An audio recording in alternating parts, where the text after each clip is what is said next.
The Rams watch Russell Wilson leave the NFC West, and one thought has to be going through their mind.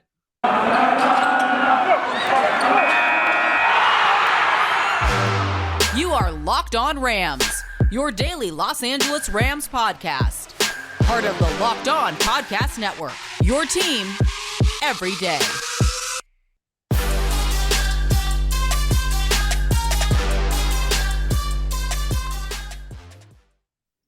Thanks for making Locked On Rams your first listen every single day, your team every single day, free and available wherever you get your podcasts. Make sure you click that subscribe button right there in your podcast feed, and you're going to get Locked On Rams 5 days a week. Everything you need to know about the LA Rams all the time. My name is Travis Rodgers, and I host the Rams pregame show, their halftime show, and their postgame show on their flagship station, ESPN LA 710. And, of course, I host the Travis and Sliwa show as well on the very same radio station, 10 a to 1 p.m. Monday through Friday. Thanks for making us part of your normal routine. Very, very much appreciate that. Let's get right to it, right? Huge news in the NFL today. A couple of different quarterbacks, a couple of different star quarterbacks have some big moves, right? Let's start with Russell Wilson. Russell Wilson is on his way to Denver. The Broncos are going to send a bunch of picks coming back the other way. And Drew Lock, of course, because you're going to have somebody play quarterback for the Seattle Seahawks. And here's the very first thing that popped into my head. And I can't help but wonder if the very same thing didn't pop into the head of the LA Rams brass when they saw this deal goes down. We got a steal in Matthew Stafford. We absolutely came out on the right side of doing what we did a year ago. First of all, they kind of started this whole thing, right? When they decided that they're going to send a bunch of first-round draft picks in exchange for a proven NFL commodity in Matthew Stafford, and we're going to go all in, and we're going to try to make this thing happen. And the price was tall, right? A couple of first-round draft picks, Jared Goff, who was a Super Bowl winning quarterback, Super Bowl participating quarterback, and some later-round picks as well. And the Rams get they get Matthew Stafford and some other considerations along the way. But think about what they got. Think about the first thing I mentioned. They got Matthew Stafford because when the Rams made that deal, their question was, do the Lions drag Matthew Stafford down with them? Is their inability to function as a high-level NFL organization, is that the disconnect? Is the reason that the Lions win 6 games, win 8 games, win 4 games, win 3 games, win 8 games, and just ping pong all over the place and never really make any noise in the playoffs? Is that because the Lions don't know what they're doing, or because Matthew Stafford isn't good enough to put them over the top? Now, the Rams obviously believed, correctly as it turns out, that it was a Lion thing. It had nothing to do with Matthew Stafford. But here's what wasn't said about Matthew Stafford. Here's the part that no one was talking about because it was obvious that it wasn't a part of the equation. And that is, did anybody think that Matthew Stafford was in decline? No. Now, you may have thought he wasn't at the peak of his profession. That was a reasonable position to take. Turns out he is. It was a reasonable position to take to say, you know what, I think even if you surrounded him with a bunch of really good players and a really good coach and a functioning offensive lineman and a defense that can get off the field occasionally, that he may not be good enough to do what you do. Reasonable. Wrong, but reasonable. But no one was asking the question, hey, aren't his best days behind him? Now ask yourself the question about Russell Wilson. Are Russell Wilson's best days behind him? The answer is, I don't know. I don't think the Broncos know. I think the Seahawks probably think that they are, or else I don't think that they make that deal because we know how difficult it is to find a high-level quarterback.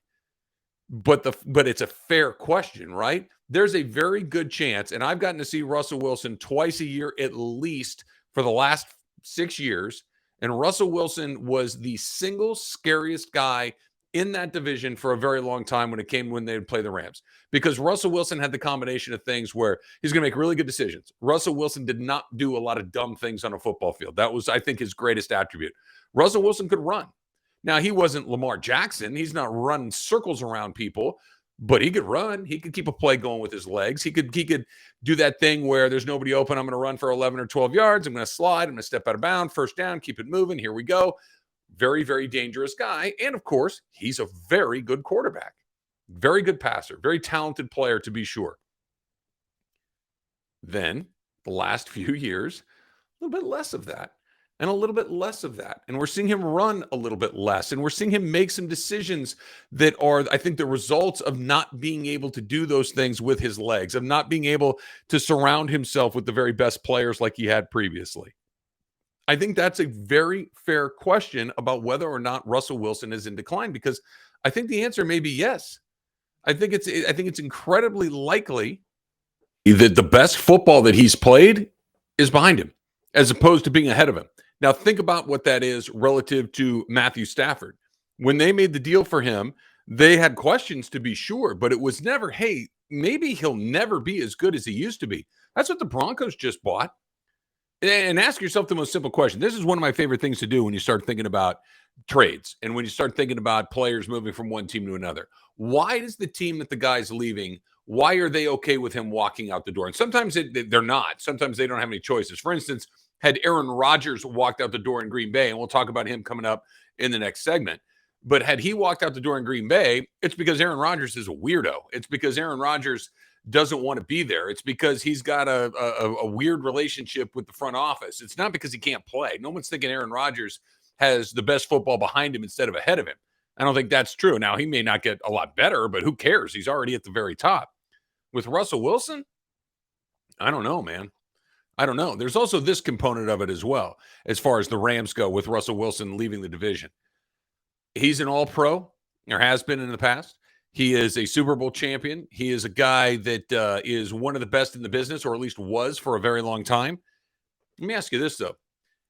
The Rams didn't really struggle with Seattle, did they? And I'm not just talking about this year. I'm not just talking about last year, the year before that. The Rams go up to Seattle and win a playoff game last year. They beat them both times this year. And then, look, they're going to lose a game to them here and there. But the Rams matched up really well with Russell Wilson, in part because they had Aaron Donald as one of the few guys that could actually run him down, one of the few guys that could chase him around all night and not really lose that matchup as often as they're going to win it. I think that's a big part of it. Now, I don't know what Seattle's going to throw in the quarterback spot moving forward. We'll talk about that in the third segment of this show coming up a little bit later on.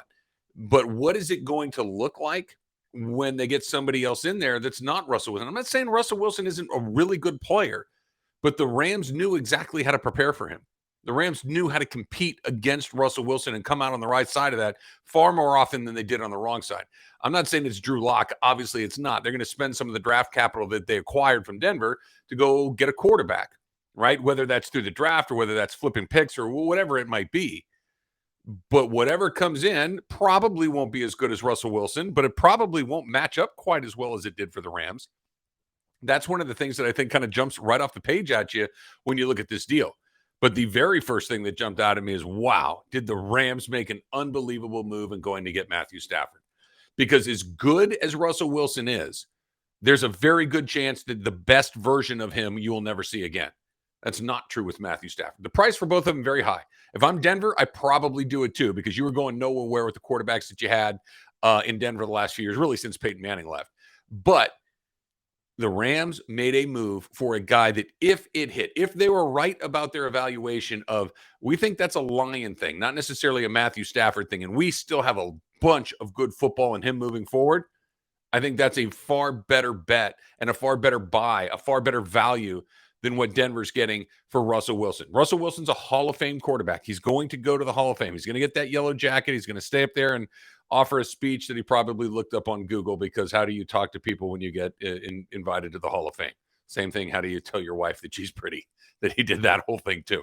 I'm just saying, Russell Wilson does not have as much great football left as I think Matthew Stafford does, and I love that deal for the Rams. Okay, so as I mentioned, Russell Wilson was not the only quarterback to make big news today. Aaron Rodgers did as well, and I think that has a direct connection, I should say, to the Rams' future, both this next season and at least for the next couple along the way. That's coming up next. But first, let's talk about Bet Online, right? You know Bet Online. And football might be over for the season, right? But there's still lots of football action, and it changes all of the odds. Denver actually has the same odds as the Rams right now, believe it or not. Denver, and with their acquisition of Russell Wilson, not quite sure, but there you go. If you like that action, you can go and do that. BetOnline.net, the number one spot for all of your sports betting needs, latest odds, totals, player performance props, all of that great stuff. Still the best spot for all your sports scores, podcasts, and news this season, next season, all the seasons at BetOnline. And it's not just football or basketball. They've got your source for hockey, boxing, UFC, everything you need right there at betonline.net. Head to the website today or use your mobile device to learn more about the trends and action. Bet Online, where the game starts. Thanks again for making Locked On Rams your first listen every single day. Make sure you're following Locked On NFL, Locked On Experts, covering the biggest stories from around the NFL every Monday through Friday. And, like today, for instance, in less than 30 minutes. It, too, is free and available wherever you get your podcasts. All right, so let's go to Aaron Rodgers and what that means for the Rams moving forward, what that means for the Rams both in the conference and really what you might see on the other half of the draw. And the Rams are lucky enough to find themselves back in the Super Bowl. Long way to go for that, to be sure. But, just happened right now, may happen again, right? Okay, so let me ask you this, and this is really weird to think about. When the Rams were getting ready to start the postseason, did you think you were going to have to go through Green Bay? And if you did it feel like that was going to be the deal breaker? Or did it feel like maybe A, somebody might get him, which is exactly what happened, or B, you could go in there and find a way to win that game? And I don't know if it's an Aaron Rodgers thing. I don't know if it's a Green Bay Packers thing. It's probably a little bit of both. But the Packers, as good as they've been, and they've been really good, right? The Packers have not been a bad team for a very long time. Like when I was a kid, the Packers were one of the jokes of the entire league. That hasn't been true for a better part of, 20 plus years, right? With Favre and Aaron Rodgers back to back, they've been good for a very long time. They've been to one Super Bowl under Aaron Rodgers. One. How many times has Aaron Rodgers been the best quarterback in the league in the last 10 or 12 years? More than once. Way more than once. He's won more than one MVP. He's the reigning MVP right now. They lost their very first playoff game. And sometimes you can just chalk that up to, all right, you had a bad day. It happens to everybody. Everybody in the playoffs is good, et cetera, et cetera. Okay, sure.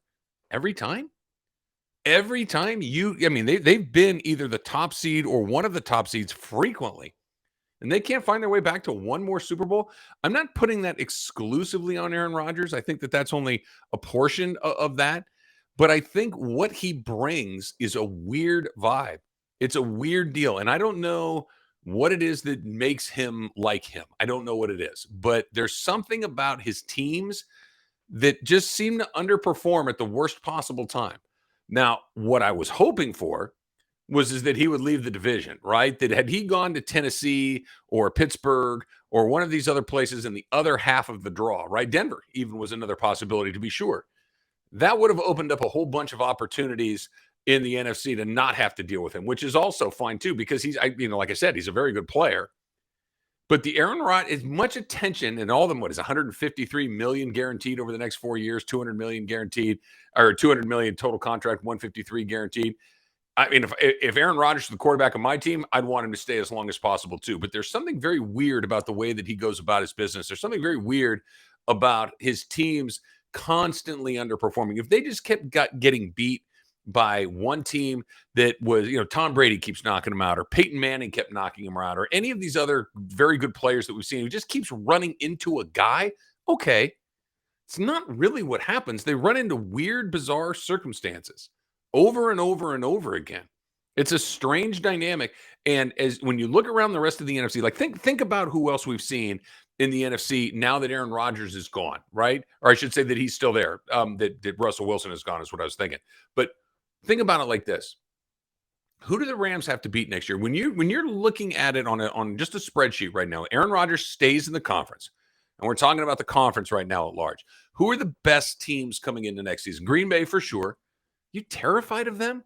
No, they're certainly not an easy out. They're certainly got to play well, but they're going to give you something every once in a while. So I'll take my chances there.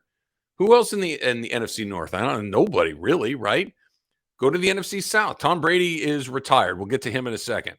Carolina, no. New Orleans, no. Atlanta, hell no.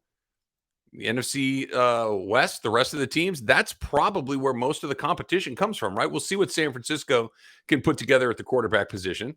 Tom Brady's a possibility there. I still believe that until I see him, until the season starts and I don't see him in a football helmet. I think I'm going to always think that that's a possibility. Okay, but if he's not there, where does that leave San Francisco? Not quite sure. Arizona, all right. Kyler Murray, maybe he'll be a little better next year. He certainly had a great half season. See if they can put two halves together. NFC East, Dallas, okay, fine. Dallas lost their first playoff game too. I mean, there really isn't anybody you look at, maybe other than Green Bay, that you feel like, okay, we're going to have to beat them at some point in an important game. And it doesn't feel like an impossible task. Not an easy one. This isn't a layup. This isn't something you just think about, oh, okay, we'll go right through those guys. Like, for instance, as difficult as it was to watch the season end as the way that it did for the Rams in the regular season when they lost that game to San Francisco, when you saw how it had all shaken out and they fell from the 2 to the 4, but you knew they had Arizona in their first round, you're thinking, oh, okay, look, if there was ever a team that you can feel good about going into play against, it's the Arizona Cardinals if you're the Rams. The just matches up really, really well, and it's exactly what it was. The rest of the NFC, and look, there's a long time between now and the time we're going to get to the beginning of the regular season, but it feels like there's a lot of road there, a lot of road, and a lot of options that the Rams are going to be favored in. A lot of teams, I just don't see anybody right now, maybe with the exception of Green Bay, who constantly finds a way to give you one that you're looking about traffic now. It guarantees nobody anything. But the Aaron Rodgers news today, it wasn't, oh, let's get him over to the AFC and let those guys, let Josh Allen and Patrick Mahomes and Justin Herbert and Tom Brady, or not Tom Brady, but Aaron Rodgers and all of the other guys that are on that hospital, Justin Herbert, let them fight it out. And we'll just sit over here. Or I should say Aaron Rodgers decided to stay over here. That's okay. That's okay. I mean, you're going to have to beat good teams. You're going to have to beat good players. But that's a guy that does not seem to have the, like Tom Brady when he's in the mix. All right, buckle up. Here we go. You're going to have to find a way to beat that guy. And the Rams did 3 times, in fact, when he was in Tampa. But it always felt like a little bit of a task, a little bit of a chore that you had to be very careful with. The Packers, doesn't quite feel like that, at least not to me. Okay, coming up next, we're going to get a little more specific. We're going to talk about with all of these teams moving around, with all of this action that's taken place today, with Aaron Rodgers deciding to stay in Green Bay, with Russell Wilson going to Denver. What does that look like as of right now for the rest of the NFC West? That is coming up next, but not before we talk about Rock Auto, right? Think about it. Look around when you're on the road next time. There are so many different makes and models of cars. Good luck going to your local chain store to find the part that you need right away, right? Why endure that entire process? You know what it's like. Maybe they have it, maybe they don't. They're looking at the computer, they're looking at stock over and over and over again. Save your time, save your money, and use Rock Auto. Rock Auto is a family business serving do-it-yourselfers for over 20 years, and the prices are reliably low for every single customer. They have everything that you need: brake parts, tail lamps, motor oil, even new carpet for your car. Go explore easy-to-use website. Find the solution for your auto parts needs right now. RockAuto.com. Go to RockAuto.com. See all the parts available for your car or your truck. Don't forget this part, right? Locked On in the How Did You Hear About Us box, so they know that we sent you here from the Locked On Podcasting Network. So when you go there, make sure you write Locked On in the How Did You Hear About Us. Amazing selection, reliably low prices, all the parts your car will ever need. RockAuto.com. Okay, so let's get a little bit more specific about what's going on in the NFC West right now that Russell Wilson is a Denver Bronco, or at least will be by the time everybody can officially move around. We're in that weird time where you have to pretend it hasn't happened, even though it has happened. So anyway, Russell Wilson is a Denver Bronco. So let's just kind of go through the NFC West really quickly and talk about some of the teams that the Rams are going to have to deal with, including the Rams, and where they might be heading into this season. Rams obviously are at the top of the heap. They're the defending Super Bowl champions. They have consistency in arguably the most important positions on the field, namely quarterback, the guy that can go get the quarterback, and playmakers on offense, namely Cooper Kupp, presumably Odell Beckham Jr., Robert Woods will be back. You've got Van Jefferson. You're going to have a guy like Cam Akers. You're going to have Darrell Henderson. You're going to have some players along the way. Their offensive line, obviously some questions there, but you go to the defensive side of the ball, you've got Aaron Donald. You've got Jalen Ramsey. We may or may not have Von Miller back. We talked about that on some previous episodes of Locked On Rams. That's why you got to subscribe to Locked On Rams so you can hear it every single day. But clearly, they're going to be the team to beat. They've got the best coach in the division. They're the team that seems to be cranked up the most. And by that, I mean, they're just consistently good, right? San Francisco has a good year, a bad year, a good year, a bad year. They haven't been able to stack those things together. Seattle clearly is going through a process right now where they're trying to figure out where they are in their window, and they're probably going through a rebuild. In Arizona, until we see it, we're probably going to be a little skeptical. So the Rams are clearly at the top. Who's the next best team in the division right now? Probably San Francisco, right? San Francisco has a lot of the key pieces that we just talked about. They've got a playmaker and wide receiver, Deebo Samuel. They've got another playmaker in George Kittle. You've got some very, very useful defensive players like Bosa and some others. But they've got the biggest question, probably obviously the name that no one has that I haven't mentioned so far. Who's going to be the quarterback for the San Francisco 49ers? It sure doesn't feel like Jimmy Garoppolo, who, as weird as it sounds, is a Rams person. I'm glad to see him go. Jimmy Garoppolo gave the Rams some trouble. Now, the Rams beat him when they absolutely had to do it, finally, but they had trouble with Jimmy G.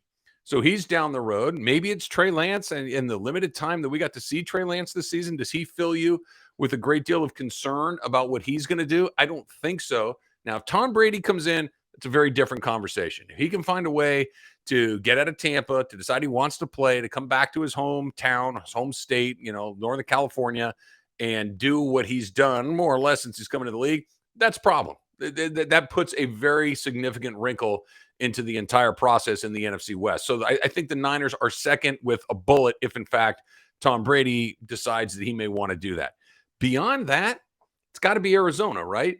Arizona's third. Kyler Murray, I believe, is not acting like an eighth grader at the moment, that he's not social media upset with them. He's not doing all that nonsense that he was doing a few weeks ago, that they're working on an extension. He's talking with management. Okay, fine. They had a pretty good season right up until the entire thing came apart. And I'm a big believer in this. And the further we go into Locked On Rams, the more we talk about this. I'm going to assume what I just saw is what I'm going to see again until you prove me differently, right? That if you keep showing me the same thing over and over again, I'm not going to do that thing. Well, maybe this time it'll be different. Why? Why do I think that Arizona is going to figure it out next year? Why do I think that they're going to be a little bit better the year after that? This has been kind of how they've been under Kyler Murray, kind of how they've been under Cliff Kingsbury. So I think that they're probably the third team in that division right there, with the Rams still at the top. And then Seattle, what they did today I thought was really interesting. When they traded Russell Wilson to the Broncos, it reminded me of what we talked about on this pod a week or so ago with Les Snead talking about you have to know where you are in your process. You need to know when it's time to go, when it's time to go all in, and maybe when it's time to kind of step back a little bit and figure out where you are and how you can go about getting back to that top again. And I think that's where Seattle is. Seattle would not have moved on from Russell Wilson if they felt they were good enough to continue to compete in the division, in the conference for Super Bowls, because for a long time they did. They kept kind of, they kept run it back. It's the NFL. There'd always be tweaks around the edges, but you're going to get Russell Wilson. You're going to get the Legion of Boom. You're going to have these guys that come back and give you, whether it's Lockett or whether it's any of these guys, right? You're going to get them over and over and over again. And why not? They were really good. They were competing for division titles. They were going to the postseason. They could beat anybody on any given day. Sure, let's do it. But all of a sudden, you let your quarterback go. That's kind of a signal to the rest of the division, to the rest of the conference, really to the rest of the league. We don't think we're where we need to be in our window to compete for a championship. We don't think that we are a player or two away, because once you give away the quarterback, and especially a quarterback like Russell Wilson, you're kind of announcing to everybody that you think it's time to move on to the next thing. Because if you're, say, even if you're a year away, all right, we're going to go through one weird year. We're going to try to rebuild this thing on the fly. We need to get this guy, that guy, and the next guy, but we're going to be okay. But it's going to take us 2 years to do it, but we can do it. You keep Russell Wilson, right? And maybe he wanted to go. Maybe he was making it difficult. But for them to sign off on this, for them to make that deal, to make that trade, to send him to Denver, leads me to believe that they've got some work to do, that they've got a little time to restock the cupboard. The Rams are in the middle of their window. Maybe it's at the beginning of the window, maybe it's at the tail end of the window, but the window is open and they're still trying to run through it right there. And they're not moving guys out; they're bringing guys in. Seattle's in the opposite, and I think that's just kind of where the division is as we sit here on March 8th looking at this. The Rams are at the top. The Seattle Seahawks are at the bottom. And those other two teams, San Francisco and Arizona, are trying to figure out what they're going to do next. One team has a quarterback question in San Francisco. The other team has a different type of quarterback question, in that, is Kyler Murray good enough to take us where we need to go? Sometimes he looks like he is, and other times, well, there are a lot of other times. Put it to you like that.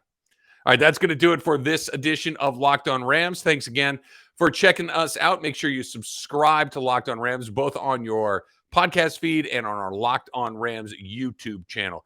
Coming up tomorrow, I want to talk more about some of the moves in the division, outside of the division, and some of these things that are lining up. Plus, Odell Beckham said something that I think a lot of people have been very reluctant to say out loud. We'll talk about that one coming up tomorrow. Until then, whose house? It's Locked on Rams house.